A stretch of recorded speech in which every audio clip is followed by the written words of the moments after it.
da bo Slovenija poslala protestno noto zaradi izjav, ki smo jih slišali strani Italije? Najprej bi želel reči, da je seveda poklon žrtvam različnih totalitarizmov legitimno in pietetno dejanje, ki ga moramo vedno spoštovati in je namenjeno nekakšni spravi, nekakšnemu nadaljnjemu sožitju med narodami. In zato seveda je to, kar se je zgodilo včeraj, povsem nesprejemljivo. Primorska in še večji del naše Slovenije je bil podvržen totalitarizmu različne vrste, tudi fašizmu, ki je prizadejal mnogo zla in bolečin našim ljudem. Zato je v tej luči še posebej boleče, ko poslušamo takšne nesprejemljive izjave ob tako, bi rekel, takšnih dogodkih, ki bi zaslužili drugačen pristop. Ne rečem, da tako sam, kot tudi Ministrstvo za zunanje zadeve zavrača vsako tovrstno potvarjanje naše skupne evropske, tudi naše slovenske zgodovine. In še posebej nesprejemljivo, kot bi celo rekel nezaslišano, je to, kar je izjavil predsednik Evropskega parlamenta gospod Tajani. Takšne izjave vzbujajo pravzaprav že strah. Jaz moram reči, da se borim vsak dan s tem, kar delam in se bom tudi v prihodnje proti temu, da bi Evropa in še bolj Slovenija kakorkoli postala dežela strahu. Tega ne smemo dovoliti.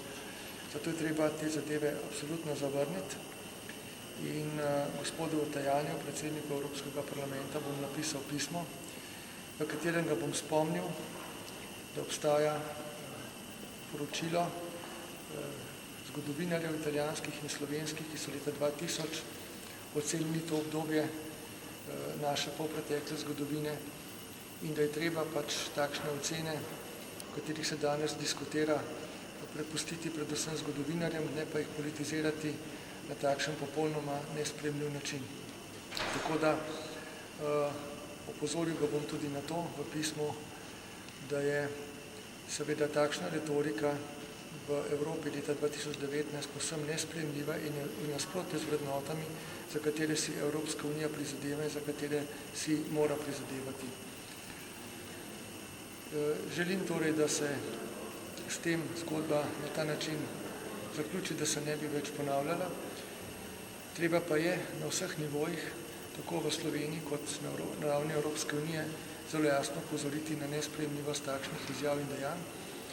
Tudi sam bom neposredno osebno o tem spregovoril na prvem srečanju v Bruslju z kolegom italijanskim zunanjim ministrom, da ga spomnim na to skupno poročilo slovensko-italijanskih zgodovinarjev in da ga pozovem, da tudi on stori vse, kar je potrebno, da se takšne zadeve ne bi več ponavljale. Gospod Cerar, kaj pa Venezuela, je tu vlada že morda, koalicija že kakorkoli usklajena, poznamo vaše stališče, da je treba gospoda Guaidoja čim prej priznati. Slovenija ga še ni, torej še ne sledi vašemu navodilu, je tu že kaj novega pred četrtkom?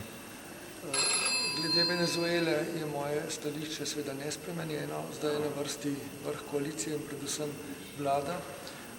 Pričakujem, da bomo ta teden o tem na obeh forumih razpravljali in sprejemali odločitve.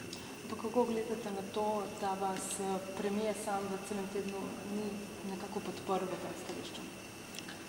Jaz ne bi tega komentiral. Jaz mislim, da je odločilen trenutek, ko se bomo pač usedli skupaj koalicijske stranke, torej na vrhu koalicije in še posebej, ko bomo sedli za mizo na vladi, kajti tam se bo sprejemala ključna odločitev. Torej počakajmo do druge polovice tedna, ko bomo o tem se neposredno pogovorili in se pač odločili. A bi lahko rekli, da je vprašanje oziroma priznanje gospoda Guaidoja samo še vprašanje časa? Mislite v Sloveniji? Tako. Kot rečeno, ne želim napovedovati, kaj se bo zgodilo ta teden, sem pa zelo jasno povedal, kaj je moje stališče kot ministra za zunanje zadeve in seveda bom pri tem stališču vztrajal. Zdaj imela še na vprašanje. Fiskalni svet danes ponovno opozoril na preveliko rast porabe. Vi ste se vedno zauzemali za spoštovanje fiskalnega pravila. Kako v tej luči gledate na ta opozorila, že drugič so prišla in kaj mora zdaj vlada storiti ali temu prisluhniti? Opozorila fiskalnega sveta je treba vzeti skrajno resno, kajti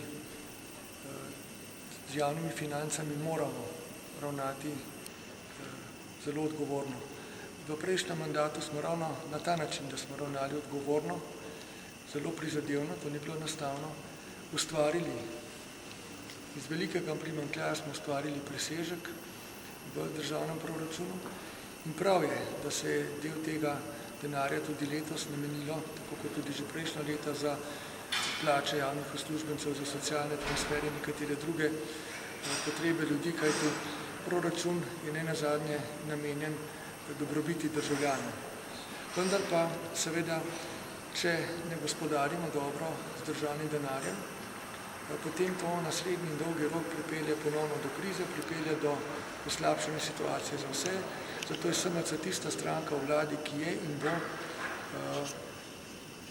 zelo odgovorno spremljala te ocene, tako strokovne kot tudi fiskalnega sveta o tem in seveda tudi sama vedno prispevala k temu, da bo vlada odgovorno ravnala z javnimi financami.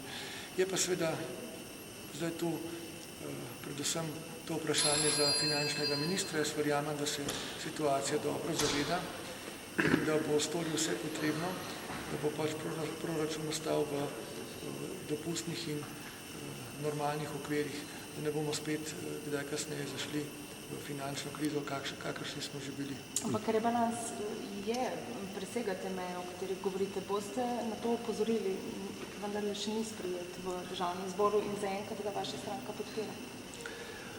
Mi smo v razpravah, torej SMC je tudi v razpravah o rebalansu proračuna vzela na znanje tudi ugotovitve finančnega ministra, kot jih je podal, da seveda smo nekje na robu, dopustnem robu porabe.